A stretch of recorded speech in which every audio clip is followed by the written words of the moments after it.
পাশের বাড়ির কাকা বা বন্ধু কৃষক বন্ধুর টাকা পেয়ে গেল, অথচ আপনার মোবাইলে এখনো কোনো মেসেজ এলো না।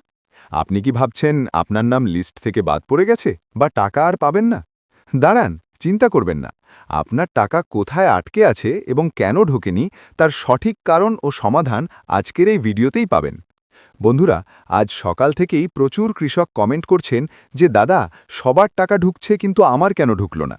দেখুন, আজ থেকে অফিসিয়ালি টাকা দেওয়া শুরু হয়েছে ঠিকই, কিন্তু ১০-১৫ মিনিটের মধ্যে কয়েক লক্ষ কৃষককে একসঙ্গে টাকা পাঠানো মুখের কথা নয়। তাই আপনার টাকা কেন আসেনি তার প্রধান ৩টি কারণ আমি এখন বলবো।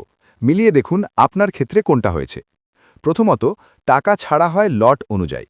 ধরুন আজ প্রথম লটে ৫ লক্ষ কৃষক টাকা পেলেন। আপনি হয়তো দ্বিতীয় বা তৃতীয় লটে আছেন।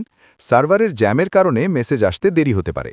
যদি আপনার স্ট্যাটাস ঠিক থাকে তবে ২৪ থেকে ৪৮ ঘন্টার মধ্যে টাকা গ্যারেন্টি ঢুকে যাবে। দ্বিতীয়ত, চট করে স্ট্যাটাস চেক করুন।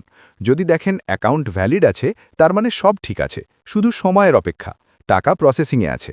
যদি দেখেন ট্রানজ্যাকশন স্ট্যাটাসের ঘর ফাঁকা, তবুও ভয়ের কিছু নেই, আপডেট হতে সময় নিচ্ছে। কিন্তু সাবধান, যদি স্ট্যাটাসে অ্যাকাউন্ট ইনভ্যালিড লেখা থাকে তাহলে কিন্তু বসে থাকলে চলবে না। এর মানে ব্যাংকের তথ্যে গরমিল আছে। আপনাকে কালকেই আধার কার্ড ও ব্যাংক পাসবুক নিয়ে কৃষি দপ্তরে দৌড়তে হবে। চলুন দেখি কৃষক বন্ধু প্রকল্পের স্ট্যাটাস চেক করার পদ্ধতি। আপনাকে যেতে হবে কৃষকবন্ধু.net ওয়েবসাইটে। সেখানে নথিভুক্ত কৃষকের তথ্য অপশানে গিয়ে আপনার মোবাইল নম্বর দিয়ে সার্চ করুন। নিচের দিকে সব কিছু দেখতে পাবেন। তাই আমি বলবো, তাড়াহুড়ো করবেন না বা অযথে টেনশন নেবেন না। অন্তত আগামী ৩ দিন অপেক্ষা করুন। আপনার অ্যাকাউন্ট ঠিক থাকলে টাকা ঢুকবেই। আপনার স্ট্যাটাসে এখন কি লেখা দেখাচ্ছে? অ্যাকাউন্ট ভ্যালিড নাকি অন্য কিছু?